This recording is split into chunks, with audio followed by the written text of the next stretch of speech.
asato ma sadgamaya tamaso ma jyotirgamaya mrityorma amritam gamaya. Om Shanti Shanti Shanti. Today we are going to study self-discovery. So this is a profoundly important topic. How to discover the self. This is what this course is actually about. And we are going to, that is why, study some very intense techniques of yoga and Vedant. देखिए ये पूरा practical है ना, इसको actually करना पड़ेगा. But since it's part of this course, the theory will be discussed in these lectures. Before you embark on anything like self-discovery, the fundamental thing required is self-discipline, isn't it? Even if you want to simple concentration, simple achievements, you require a certain amount of self-discipline. Now in this module, we will be, that is why, discussing some forms of self-discipline which are commonly recommended. कहते हैं ना, थोड़ी सी तपस्या चाहिए in order to get this. Why do you need tapasya? What is tapasya first of all? Practice of self-discipline. Yes. A level of self-discipline so that your energies rise to a particular level, intensify. Tap ka matlab hi hai to heat up, which means to increase energy. So if you bring your energies to a particular level, another dimension opens up for you. And this object of this tapasya, it is not something in the external world, isn't it? It is that self which is illumining your mind so that you can perceive objects in the external world. How will you know that? How to know the knower? How to know that due to which the perception is taking place, the source factor. So you must get the ability to turn the mind inwards. Just like how the senses can be turned inward. Yes, you can block perception by turning in the senses, and so also you can turn the mind inward. Because the object of the goal of your search is the self. So self-discovery is brought about by all these processes. Initially, always what is suggested is a certain level of inner discipline so that you can successfully do this tapasya. इसीलिए इसको तपस्या कहते हैं, a way of turning inward. Now, in the yogic sciences, it is called pratyak pravanata, which means the tendency of your mind to so turn inward that it interiorizes your consciousness. Your mental awareness becomes very clear and deep, as it were, which means there is more intensity of awareness in your mind than merely the thought process. Thoughts are coming and going. You see, for most people, they are not thinking. Thinking is happening. This is their state. Thoughts are going on, whether they like it or not, whether they want it or not, thoughts are going on. But you can't afford to be like that if you have solid goals to achieve. Your thought process should be in your hands, isn't it? It should be well directed towards your purposes, your goals. So initially what is told to us is a certain amount of inwardness of mind is required so that your thought process becomes objective.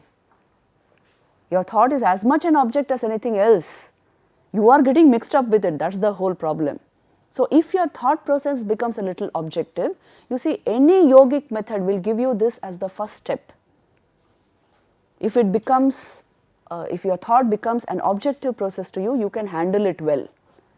So this is, ये पहला कदम है. This is the way to interiorize your very awareness and intensify it. So when this becomes a possibility, what is the experience you get? See, the usual example given in yoga is the example of a lake. Vivekananda bhi example dete the. A lake, imagine a simple lake, a lake which has very clear waters. You can actually see the bottom of the lake, isn't it? But if the waves, it's very wavy on the surface, can you see the bottom of the lake? Or if the water is very turbid, unclean, Can you see the bottom of the lake? You can't see. So, two factors are required to see the crystal clear, to see through the waters. What is required? Stillness is required on the surface of the lake, and clarity of the water is required. It should be clean water. Then you can see the bottom of the lake. Your mind is also like this. If there are not too many waves on the surface, which means your thought world is well regulated, well controlled, because you have managed to make thought an object, you are directing your thought process, and the mind is relatively clean. The waters of the mind are clear.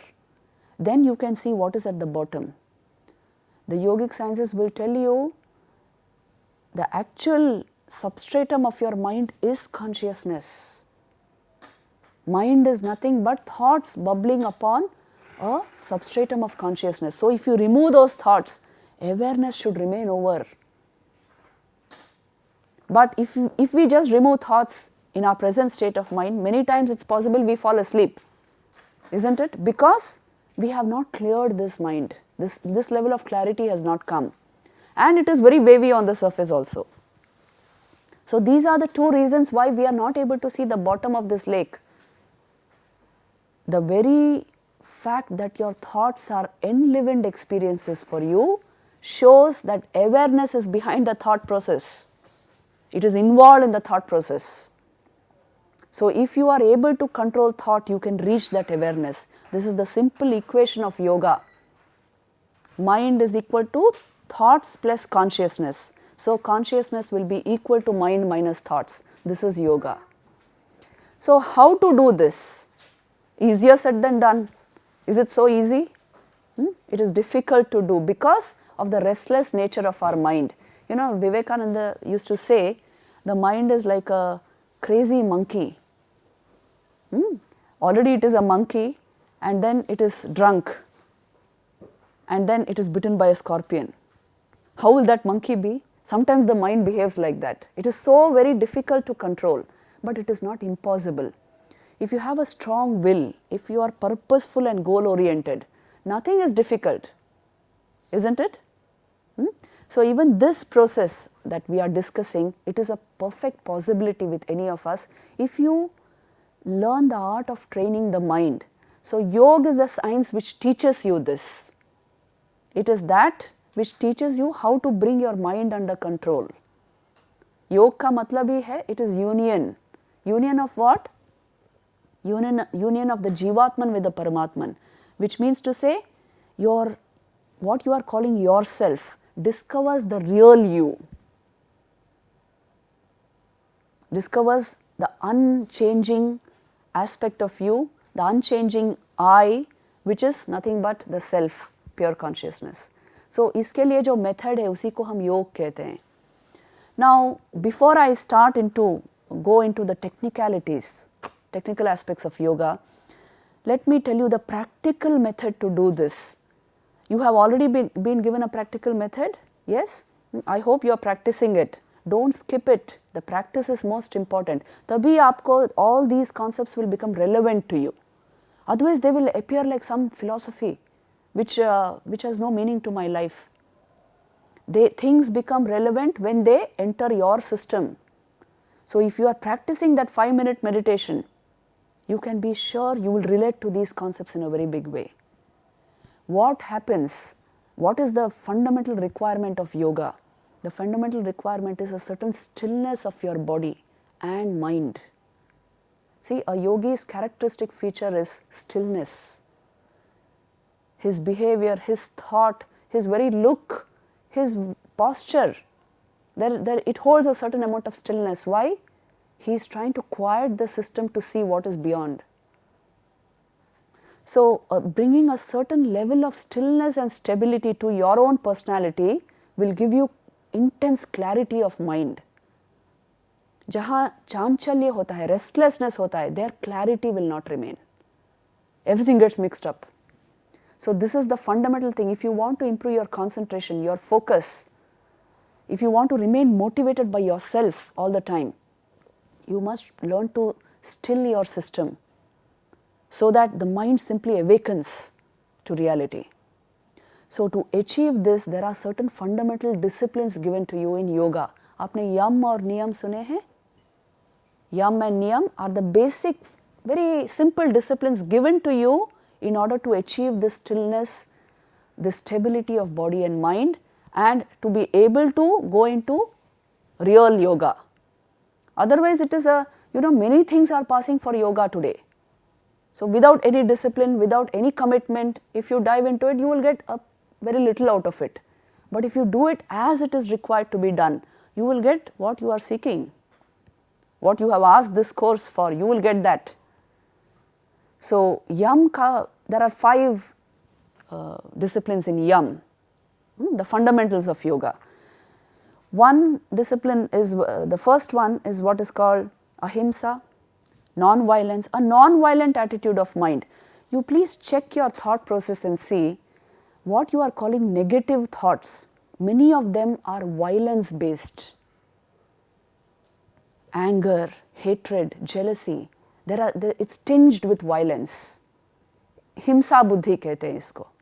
You don't want it to happen, but it has become part of your thought process. So removing this from your thought.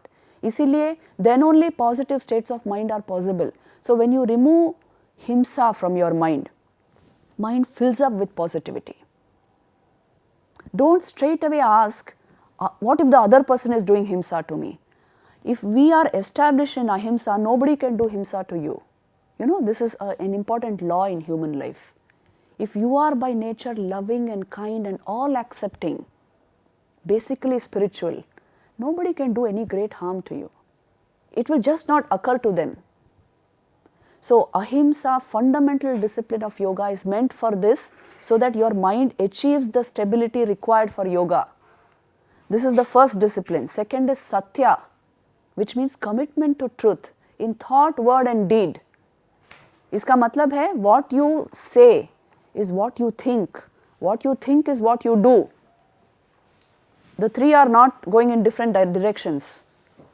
So this is satya, not just talking the truth, that's only the first step, but you mean what you say and you base your actions upon what you say and think.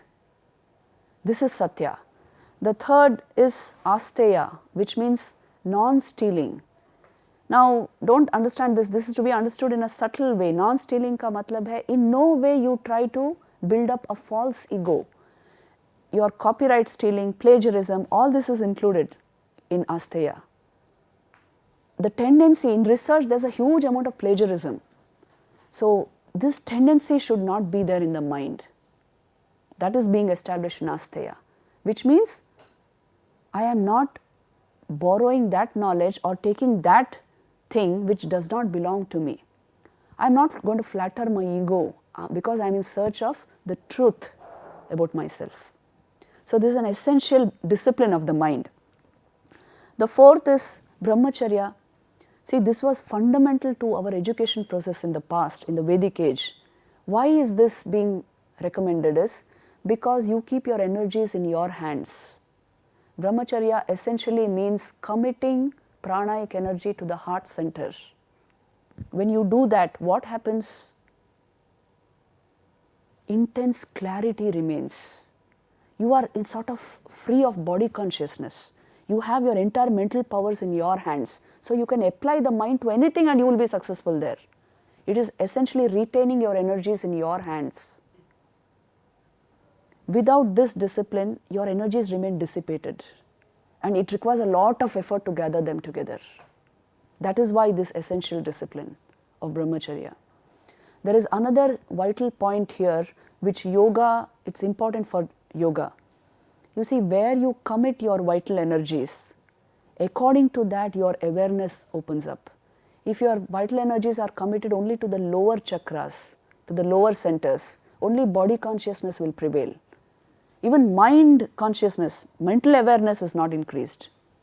But if you commit them to the heart and above the heart, body consciousness falls away. Only mental awareness remains. And you go beyond even that. Higher dimensions of awareness will open themselves up to you.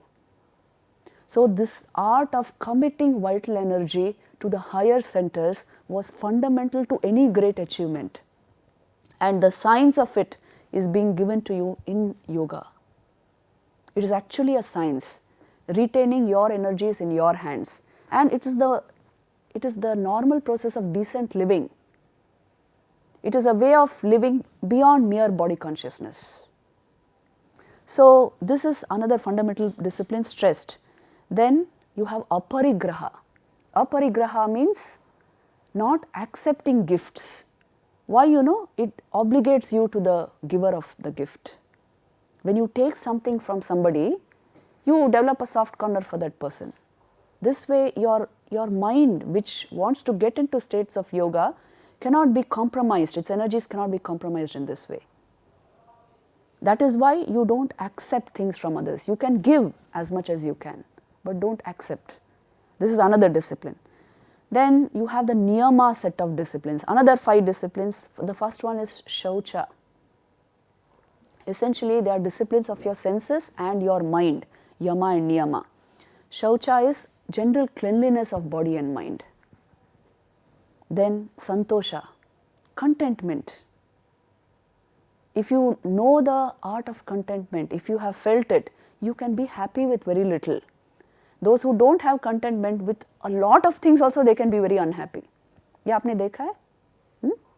So these are all fundamental disciplines to remain in happy, positive states of mind. Then there is tapas. We already discussed tapasya is turning the mind a little inward. In whatever form you do it. Tapasya. इसीलिए तो लोग कितना कुछ करते हैं ना, in the form of tapasya. Some level of self-control they try to practice so that your energies increase. And then swadhyay is good study, self-study every day. See, you people study so much. I know how your waking hours are occupied. Do you do any amount of elevating study every day? 5 minute के लिए भी भगवद गीता पढ़ना या विवेकानंद को पढ़ना, something from yoga, some scriptural study. If you just did 5 minutes of study every day consciously, it will elevate your thought process. It will clear your mind. इसीलिए स्वाध्याय इतना important है. You dwell on a higher thought throughout the day, through everything that you do.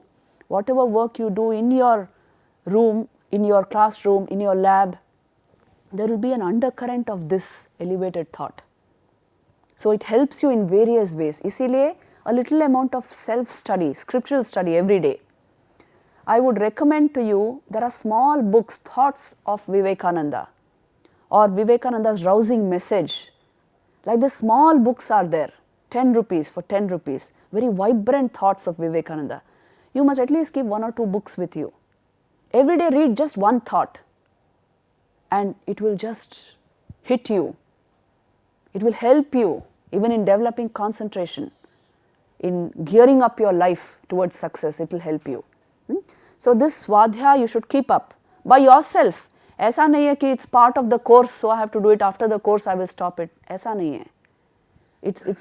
It's part of your life now. Then, Ishwar Pranidhanatvat. Ishwar Pranidhan, it essentially means surrender to God, surrender to the higher power. Whatever you are doing, it finally make it an offering to the divine in whatever way you want to do it. But if you only attribute things to your ego, it will take you away from the path of yoga. That is why this discipline is there. है ना? See, naturally they are giving you small disciplines which will keep your mind very stable. जिसकी वजह से आपके जीवन में गंभीरता आएगी. A certain depth will come into you. You will become a natural leader, you know. Everybody will look up to you if you maintain these standards of basic living. You see, small disciplines, but you develop a mind which is very high, very great, capable of all achievement. So these are the fundamentals of yoga, what I told you. Now we will go into the actual technical concepts of yoga. योग का मतलब ही है, I told you, it is uniting with the real you, uniting your mind with who you really are. Technically, in the language of the philosophy of yoga, it is called separating Purusa and Prakriti, because Purusa is the self, right? And Prakriti is, in your system, it's the mind. These two have got mixed up, isn't it? Awareness, you are not able to understand anything by pure awareness. You understand something by mental awareness. Awareness has got invested with the mind process, and your thoughts are so dominant. The psychological reality only has become dominant in you. Existential reality is not there in your experience, because thoughts have overpowered you. You are not in charge of your thoughts. So in yoga language, we say separating Purusa and Prakriti, which means separating awareness from mind. So yoga is actually viyog, between Purusa and Prakriti. Right? So this is the aim. Now how do they do this? For this, there is a basic scheme and there is an advanced scheme. There are 4 padas in Yoga Sutras. I am not going to go into that because you only need the essential information. We don't have the time here also, and your syllabus is such. I will give you the essential points in all these processes. Catch hold of that. The most essential thing is to dive into yoga, not just to know about it. It's not another thought process that you should live with. After this course, you must develop the meditative mind. Then the purpose of the course is achieved. Whether you know this theory or not, the videos will be with you. But you must develop a meditative mind. That is the purpose of a course like this. So, देखिए, the basic scheme of yoga, what is it going to tell you? Let me show it to you on this slide here.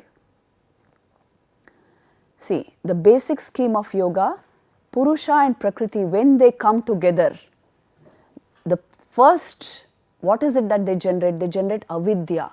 Avidya ka matlab hai, I told you, you are not able to capture the real I. That is supposed to be the root of all suffering, ignorance. Ignorance of who I truly am. Why? Because mind and self have got united. And I think only in terms of mind. I have no idea of what self means. What this Purusa they are talking of, I have no idea of it. I don't know what awareness, consciousness means. You see, this is the normal experience of a mind which is not trained in yoga. You do not know what the Purusa means. You only know the psychological reality, which is going on like a high-level drama in your mind all the time. Hai na? You close your eyes, you see only thoughts booming up, emotions, thoughts, all this going on in the mind. So, when these two come together, they are mixed up together, avidya is the result, ignorance is the result. This is the first thing that yoga will tell you. This is the root cause for all suffering. When you don't know who you actually are, you get mixed up with the mental process. So when there is anger in the mind, you are anger itself. You are like an atom bomb, ready to blast, blow up, and blow up the people around you also. So this is due to avidya. You don't know who you actually are. You are totally identified only with Prakriti, only with the thought process in your mind. This avidya is the root of all suffering, they will tell you. So what does it lead to? You see the slide, it leads to kleshas. Avidya is the first klesha, the first root of the tree of suffering, and it leads to the next klesha is called asmita, which means it gives you a false sense of self, individuality. Asmita means actually you have a sense of yourself not based on reality, on the reality about you. It is based on your psychological drama. That is asmita, a sense of individuality which is not real. So it pricks you, it causes you harm, it gives you pride, it gives you arrogance. They are all the products of this asmita. And as a result, it will generate rag, dvesh, attachment and aversion. These are the next two kleshas. There are 5 kleshas totally. Rag and dvesh means, there are two sides of the same coin, attachment and aversion. Because of your false sense of ego, which the asmita has built up, you are constantly have strong likes and dislikes. You are attracted to certain things, you hate certain things. You analyze any problem in your life, all these factors are working. Your hate, your anger, your ego, your pride, your arrogance, without being in touch with your reality, all this psychological drama is taking place in the mind. So, what are the kleshas we just now covered? Avidya, then asmita, raga, dvesha. The last one is abhinivesh, which means deep-rooted fear of death. This is there in everybody. When you don't know what death is, there will be a kind of deep-rooted fear. It is actually the fear of non-existence. It is the fear of what if I cease to exist. You are happy to change bodies. Please know this. Even in dreams, sometimes you get another body. And you may be very happy with it. But you are frightened of the break or absence of awareness. Non-existence is the actual thing you are frightened of. So all these are rooted in what? Avidya. You don't know who you truly are. That is why all this comes. Fear, hatred, arrogance, pride, false sense of individuality, egoism. All this is playing in the mind. Now, this leads to tremendous suffering. Abhi aap bahut chote ho. When you grow up a little, even if you have a 6-figure salary, a 40-room house, a great family, you can be terribly suffering. People who have had all this, many of them have committed suicide. Celebrities commit suicide. Why?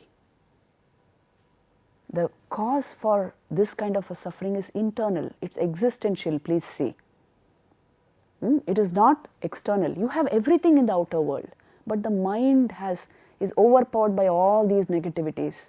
Deeply suffering mind, depression constantly, suicidal tendencies. So इसको overcome करने के लिए ही है अष्टांग योग.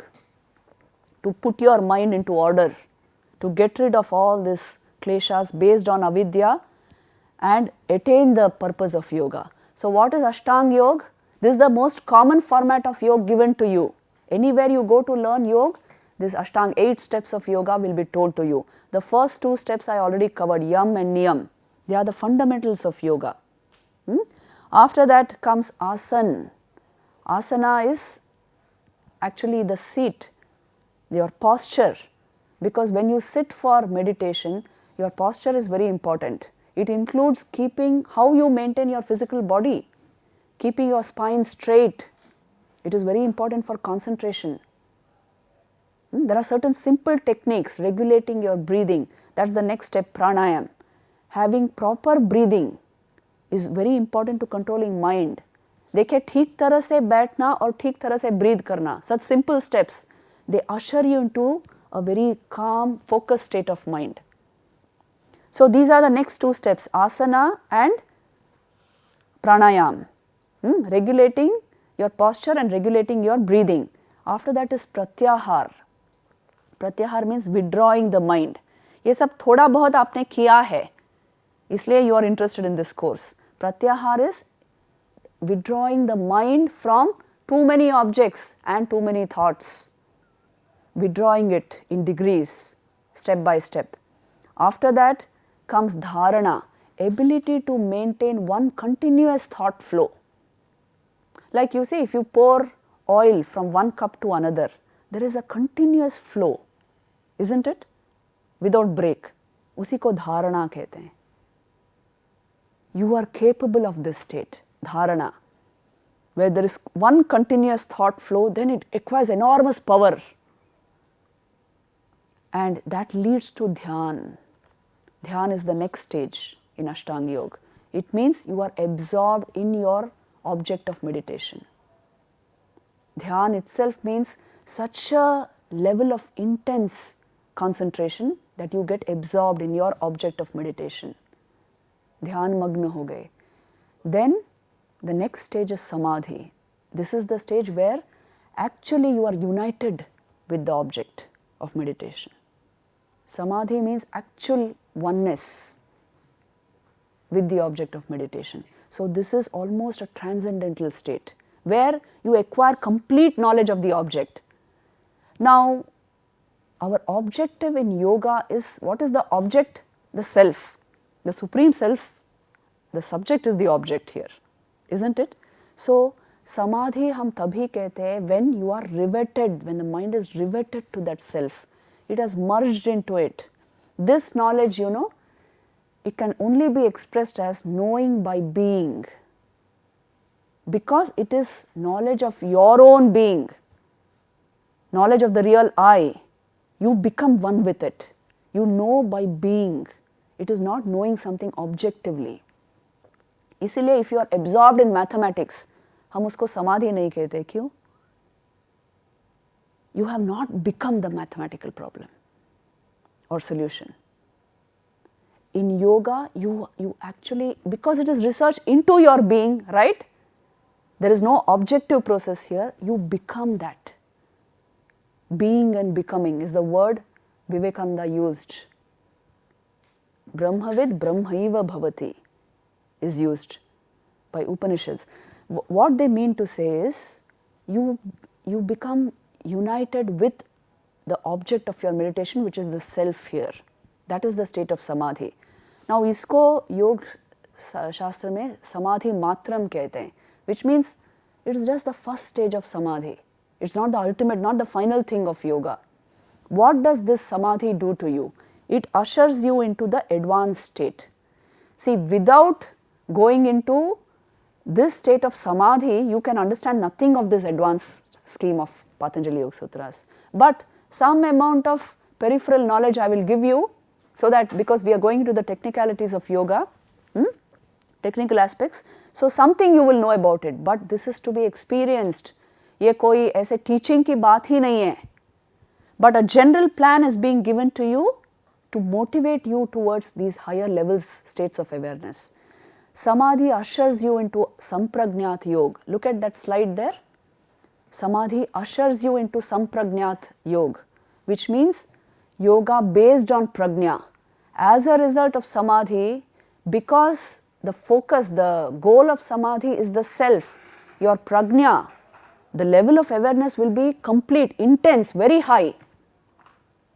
So, it is a yoga based on this higher prajna, and that leads to what is called Ritambhara Pragma, which means an intuition based on the truth of pure consciousness, of the nature of the Purusa. That is Ritambhara Pragma. A prajna, an intuition based on the truth of your true being. You get sort of a kind of knowledge, an abhas of the Purusa, who you truly are. Ritambhara Pragma, when practiced, generates what is called Vivek Khyati, which means you are now able to separate awareness and buddhi. See, this is virtually impossible to do in our present state of mind. How will you separate yourself from your buddhi? How can you separate awareness from buddhi? But in this state you can do it.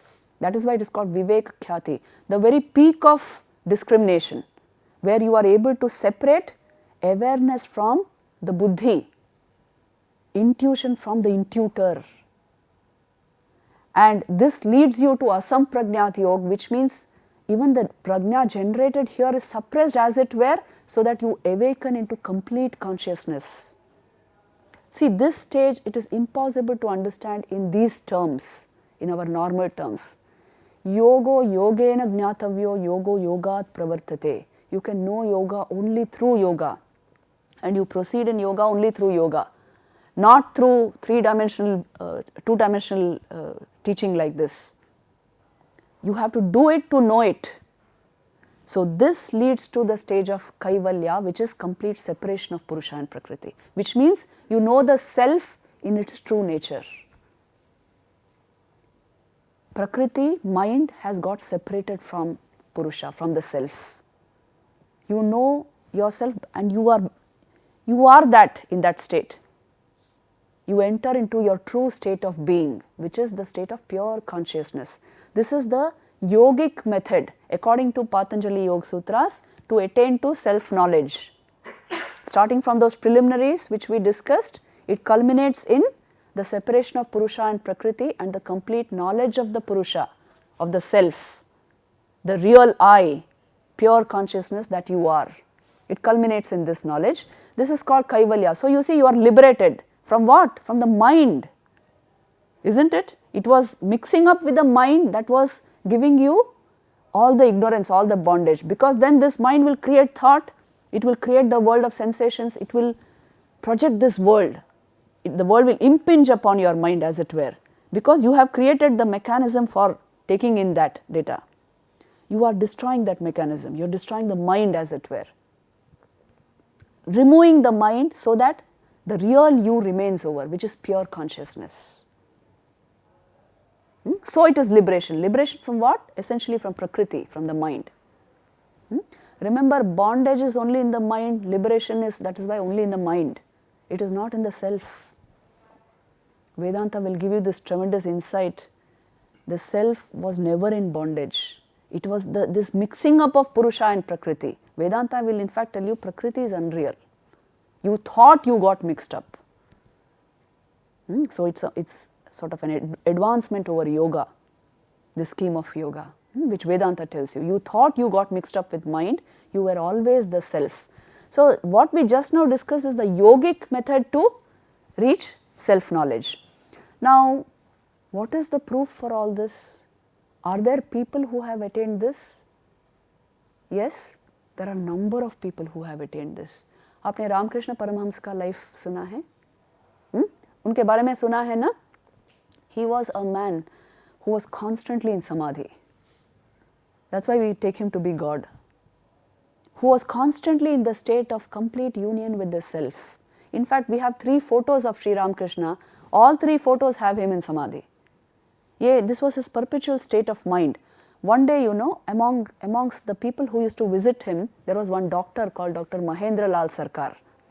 He wanted to test this Samadhi. What is the proof? How can a man go into such a state and again come out of it? So he went to Sri Ramakrishna equipped with a stethoscope and with his friends. He wanted to test him. So while talking about God, Sri Ramakrishna went into Samadhi, and then this doctor went, caught hold of his hand and felt his pulse. ये दक्षिणेश्वर में हुआ था. He felt his pulse.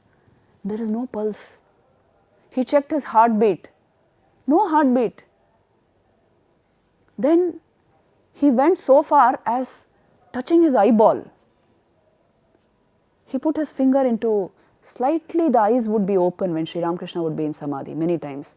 So he touched the eyeball, no reaction. The whole being has withdrawn somewhere. And he said that medical science has no explanation for this. And this man who, you see, apparently it appears like where he has gone. He is radiating bliss, radiating supreme peace. After a long time, he comes back into the normal state and exuding bliss, as it were. It affects all around him, exuding light from that frame. And his words, only supreme knowledge comes out of that mouth. Where did he go and where did he come back?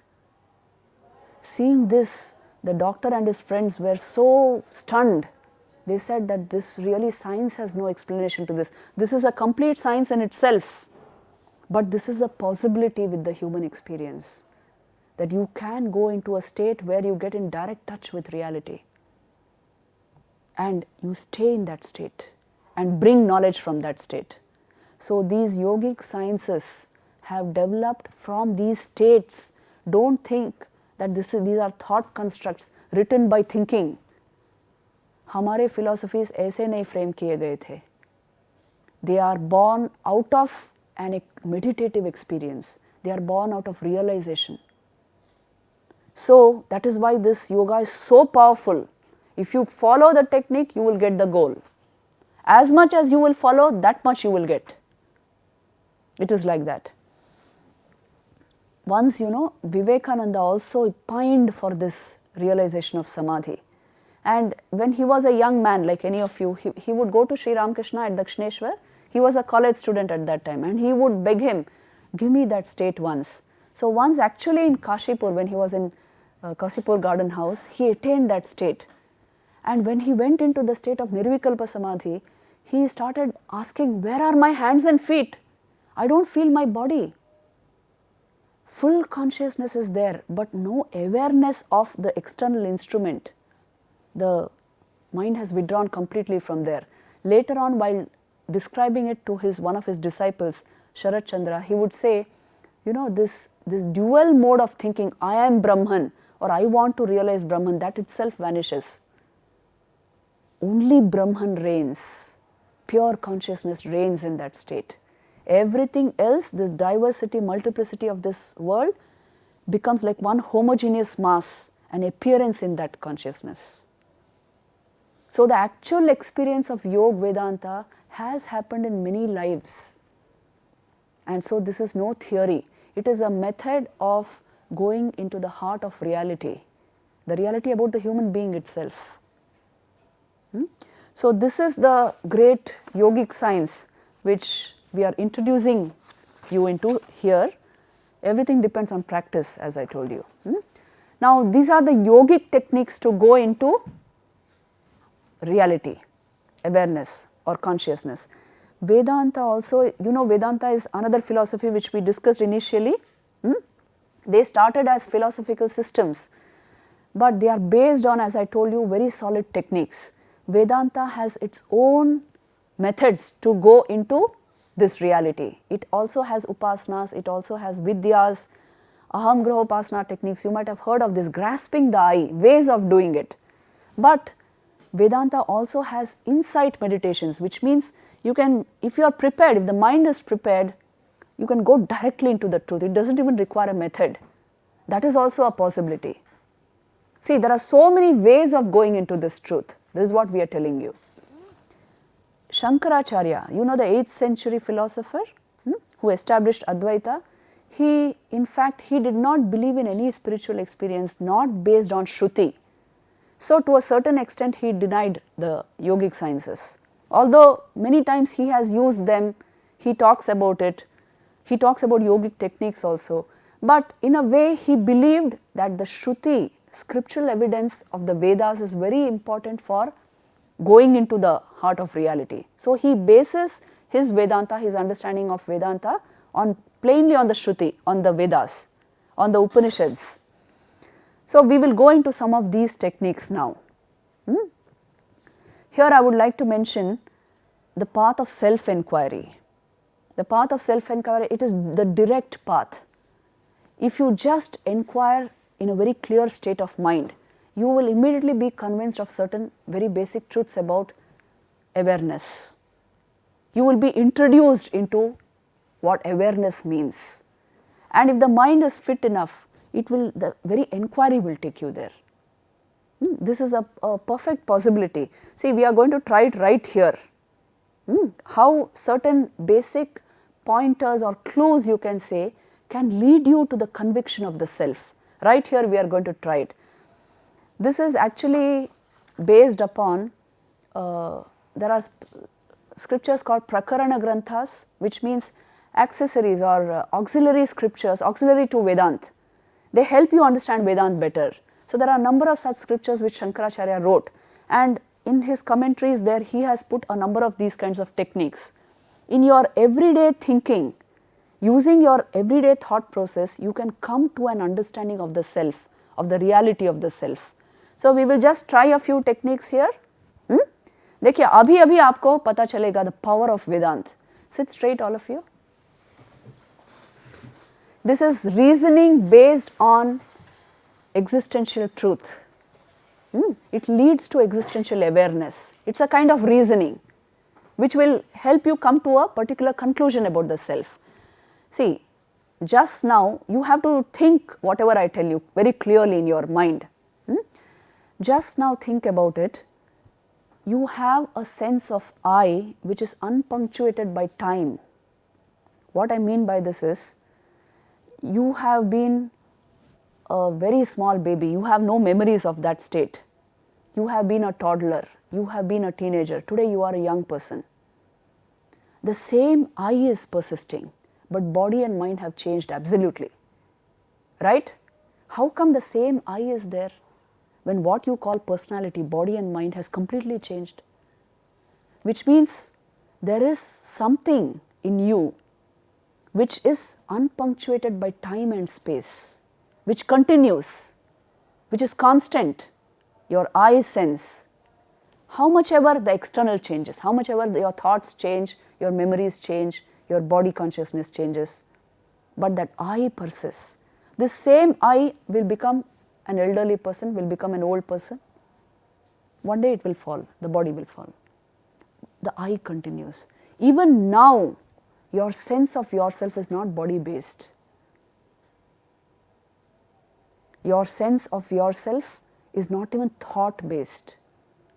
You know they are your thoughts. You know it is your body, not you the body, your body, not you the thought, your thought. Right? Suppose some beautiful emotion comes into your mind, you suddenly felt happy. It is my emotion. I felt happy. It was my thought, not I the thought. Your experience is always like this. You are experiencing the thought, you are experiencing the emotion, you are experiencing the body. Right? It's in your experience just now. समझ में आया ये? There is a sense of I in you separate from the body and your thoughts, your mind. You are aware of the body. Is the body aware of you? Think and tell me. Does the body ever say, I am aware of this individual? You are aware of the body. If I raise my hands, I am aware I raise my hands. My hands are not aware of me, isn't it? If I close my eyes, I am aware I closed my eyes. My eyes are not aware of me or that they were closed. I am aware of the body, which means what? Awareness belongs to the subject, not to the body. I am aware of my thoughts means what? Awareness belongs to the subject I, not to my thoughts. I am aware of my emotions. I am aware of this feeling in my mind. You are aware of, perfectly aware of everything happening in your mind, which means you are apart from your mind. You are apart from your thoughts. You are apart from body consciousness. It is a matter of will whether you identify with this or not, whether you identify with your thought or not. It depends on your will. You want to identify, you identify. You don't want to identify, you don't identify. You remain apart.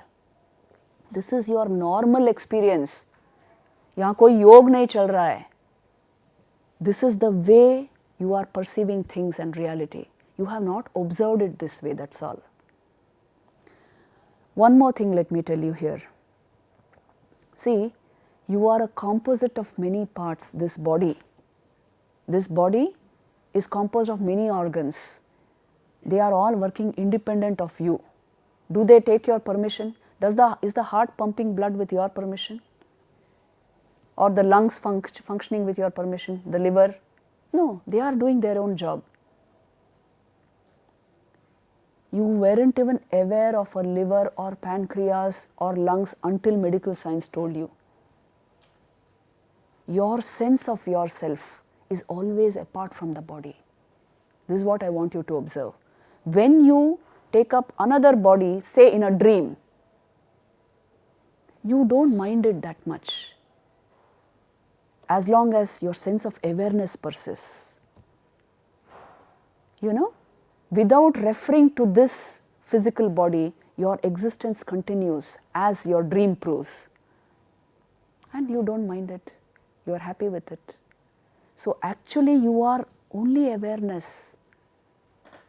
This is your experience even right now, functioning through this body-mind complex. You got mixed up because you never thought Vedantically. You got mixed up, started identifying with this, and because the whole world is always telling you, you means this, so you feel this is I. It's a kind of adhyas, superimposition. But your own experience of anything is always, you are objectively experiencing it. So you are the subject. In your awareness, it is getting experienced. Isn't this true? अभी अभी आप सोच के देखो. Right now you will acknowledge this is true. So this is basically what Vedanta is telling you, that you are indeed awareness functioning through a body-mind complex. Another point let me tell you, see, you pass through these three states of, they worked with only this much data. You see, they had no great instruments to track anything. But your own experience, what does it tell? This is the characteristic phenomenological method. Your own experience, what does it tell you about yourself? You pass through waking state, dream state and deep sleep state. Now the wonderful thing about these three states is, you are able to say something about all three states. Waking state is when the mind is active, senses are active, right? Just now we are in that state. When you go into dream, when you fall asleep and you dream something, your senses are closed in that state, but the mind is active. From your subconscious mind, you are spinning a dream and getting totally involved with it. Right? In your dream, you don't think it's a dream, it's something real. When you wake up, you say it was a dream. Right? Then in the deep sleep state, so you are able to recollect your dreams also. In the deep sleep state, what happens? Senses are closed, mind is also closed. But you say you experienced happiness, restfulness, and you did not experience objects.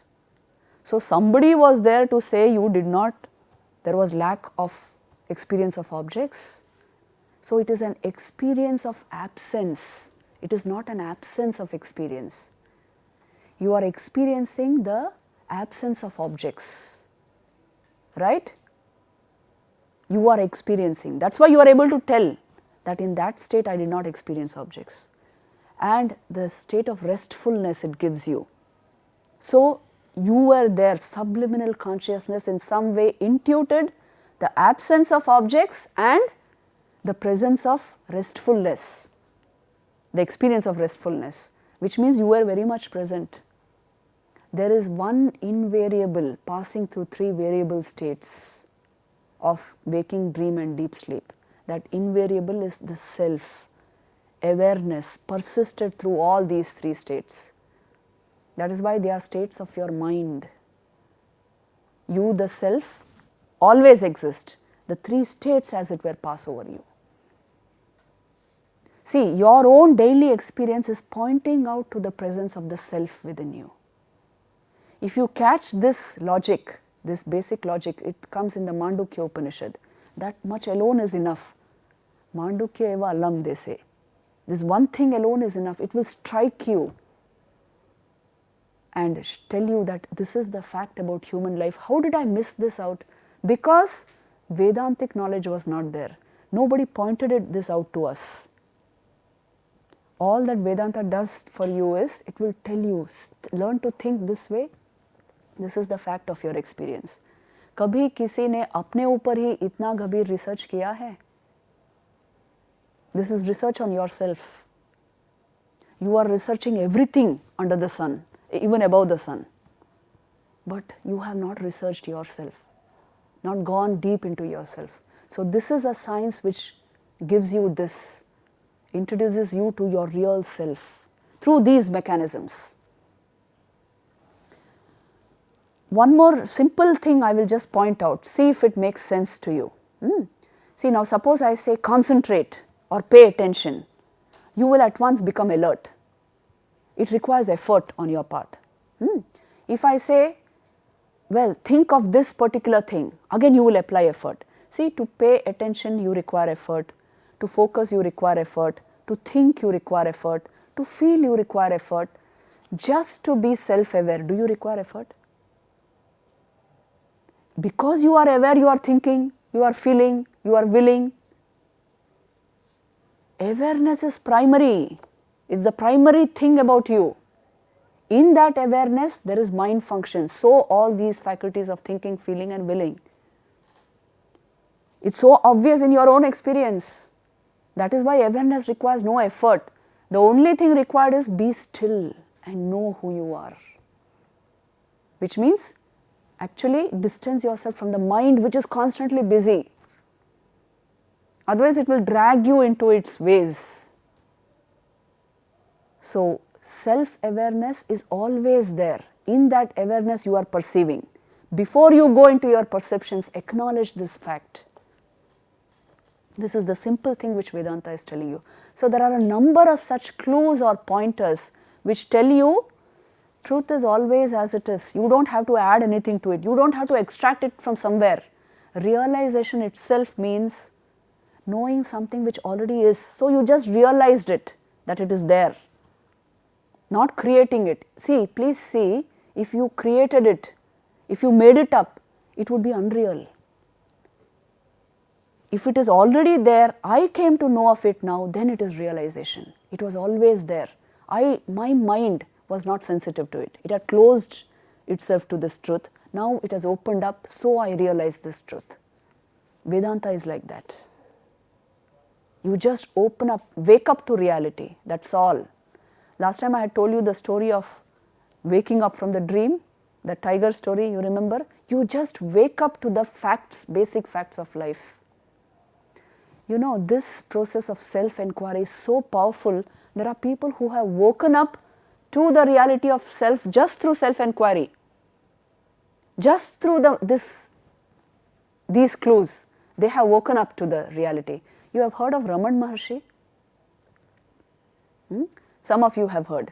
See, he was a great sage of Tiruvannamalai, Tamil Nadu, who just realized the self through inquiry at a very young age, at the age of 16, as a young boy. You know how he realized? It is so remarkable. Just observe this carefully. He was a young lad sitting and studying in his home in Madurai. Suddenly in his mind, the fear of death came very intensely into his mind, a violent kind of fear. He thought, what is death? And then he tried to simulate death. He laid down and tried to feel what it means to die. And you know, actually that act and the ripeness of his soul actually generated a kind of mystical experience for him then and there, which means he felt his body to be completely sort of removed of vitality, but yet his force of his personality, his eye sense is throbbing like anything. Vitality, prana shakti is being withdrawn from the body, but his eye sense is unchanged. The full force of his personality, even the aham sphuran, what is called, the eye sense is throbbing within him. In his own words, he says, I understood all this directly, even without the thought process. This became a matter of simple, direct perception for me, even without too much thought. He says that I exist always, even when the body is not there. So his death experience actually led him to self-realization. Later on he would say, you know, each of his words will hit you if this kind of an awakening comes. He says, your existence is evident with or without the body. Your existence is evident with or without thought. You exist, so you are thinking. You exist, so body consciousness can come. But your existence is self-evident. You are functioning through body and mind, but never identified with it unless you will it. And he used to say this self-knowledge, because he had self-knowledge immediately right there, he used to say this will always persist no matter what you are doing. It's like that Shruti, you know, the monotone in Indian classical music, there is a Shruti which you hold on to before you sing the different notes. He used to say this self is the monotone which will exist, which is always there, no matter what other notes you are singing. This self is that monotone. It is the common denominator of all your experiences. It is the common denominator, ever existing reality before anything else comes up, before your thought begins, before your will begins, before your perceptions and sensations begin. Because you are aware, the rest of it is going on. So you see, a simple simulation of death and self-inquiry led him into, of course he is no ordinary person, to get the experience then and there and to remain in that experience all through his life. So that was Raman Maharshi. So there are people, there are great examples right in front of us. This path of self-inquiry is so direct, it takes you directly into it. Why is it called the direct path? इसको technically कहते हैं अपरोक्षानुभूति. इसका मतलब है it is unmediated experience. See, for normal perception, last session we discussed normal perception. You need so many factors for the object to become perceptible. What all do you need?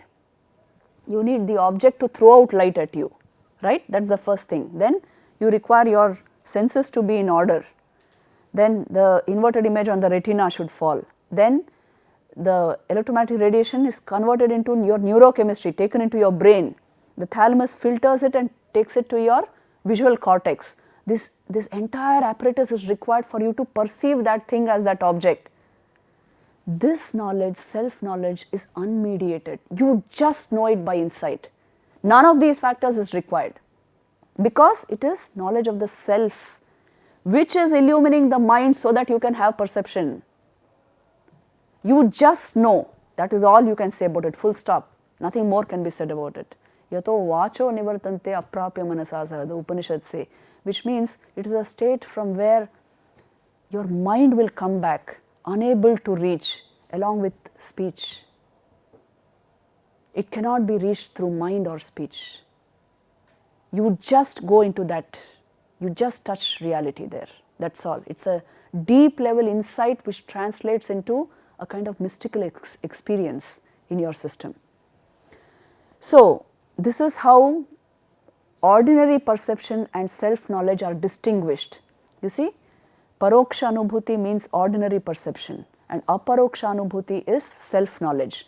In paroksha anubhuti, you require a vritti. We discussed this in the last class. A modification of your mind should occur for the perception to take place. In aparoksha anubhuti, please see, no vritti is required. The entire self-enquiry is on the aham pratyay, the I sense in you. So, no modification of mind, no mind is required. The medium of perception here was dense, cluttered in paroksha anubhuti. The medium here is absolutely clear and hence becomes like a mirror. You know, when the mind is absolutely clear, it will not function like a lens but like a mirror. It will show you the thing as it is. It will not deflect or reflect light. It will become like a mirror. Then in paroksha anubhuti, normal perception, awareness invested is minimal because the awareness has got mixed up with the thought process and thought is dominating. But here, aparoksha anubhuti, awareness invested is complete. What we mean to say by this is not that awareness is invested with the thought process. Awareness is complete, in complete full bloom in itself. In that awareness, you are perceiving reality as it is, without the interference of the mind. So, you should actually not call it invested awareness, it is awareness in itself. And finally, that is why this is mediated knowledge, paroksha anubhuti, because so many factors are required for the generation of that knowledge. But aparoksha anubhuti does not require the mediation of anything, you just know. That is why this is the glory of Atma Vichar, or what is called self-enquiry. It is not mere manan thinking. It seeks to find the foundations of self-awareness by penetrating into the immediate and incontrovertible experience of one's existence as the ego, the I sense. If you penetrate into that, you reach self-knowledge. It is an intuitive process leading to direct mystical experience. This is the process of self-enquiry, the Vedantic process. Now, based on this, there are many techniques. I told you the aham grahopasanas, I grasping techniques, they all lead to aparoksha anubhuti. There is another one technique which I would just mention here. We do not have too much time. I will mention here that is also a direct path leading to self-knowledge, self-discovery. That is what is called Shabda Aparoksh. Even Shankaracharya uses it. The Upanishads have certain cryptic statements called Mahavakyas, great statements you can say, which directly lead to this level of discovery, that is self-knowledge, if they are heard from the lips of a man of realization, these Mahavakyas. So, they are actually scattered in the Vedas, in the Upanishads. I will just show you these Mahavakyas here. Prajnanam Brahman, it actually means prajna, your awareness is in its purest form, it is Brahman, pure consciousness. This comes in the Aitareya Upanishad of the Rig Veda. The next Mahavakya is Ayamatma Brahma. This self, Atman, is verily Brahman. This comes in the Mandukya Upanishad of the Atharva Veda. Tattvamasi, thou art that. This comes in the Chandogya Upanishad of the Samaveda. And Aham Brahmasmi, I am Brahman, comes in the Brihadaranyaka Upanishad of the Yajur Veda. So, in the four Vedas you have these four Mahavakyas. These are statements which can directly lead to, because if you actually see the words there, Prajna, Brahman, Atman, if you have awakened to the truth about these, a word is a symbol referring to something, isn't it? Indicative of some particular object of experience. If that is already awakened, it will lead directly to the truth about Brahman. So these are statements which directly lead to the truth. It is called Shabda Aparoksha. Shabda used for Aparoksha Jnana, Aparoksha Anubhuti. And this is another important method used by Vedanta for getting self-knowledge. So like this, there are a number of methods through which the Vedic rishis arrived at self-discovery. In the Shvetashvatara Upanishad, there is this wonderful declaration by a rishi telling you about his realization. I will just give you that and conclude today's session. He says, look how powerful the words are. The rishi is saying, Shrunvantu Vishve Amritasya Putra Aye Dhamani Divyani Tastu Vedahametam Purusham Mahantam Aditya Varnam Tamasa Parastat Tameva Viditva Atimrityumeti Nanya Pantha Vidyate Ayanaya Uttishtata Jagrata Prapya Varan Nibodhata, which means to say, Shrunvantu Vishve, oh listen, all ye children of immortal bliss, Amritasya Putra. He doesn't call us sinners, doesn't call us confused minds. He says, you are children of immortal bliss. This expression even Vivekananda used in the US when he was lecturing there. Children of immortal bliss, even those who are in the higher spheres. Aye dhamani divyani tastu vedahametam purusham mahantam. The rishi is saying, I have known this great one, this purusham mahantam, this great purusha, aditya varnam, this luminous being, tamasa parastat, beyond all darkness, tameva viditva atimrityumeti. This is the way to get over death, to overcome death, to get over our mortality. Nanya pantha vidyate ayanaya. There is no other way other than knowing the truth about your true being. That is why Uttishtata Jagrata Prapya Varan Nibodhata. That is why stand up, awaken yourself to this knowledge and get the supreme blessing of life. Vivekananda made it into arise, awake and stop not till the goal is reached. है ना? ये सुना है ना विवेकानंद का? Derived directly from the Upanishads. Please see, this level of knowledge and discovery is available to you if you would strive for it. Let us end today's session here.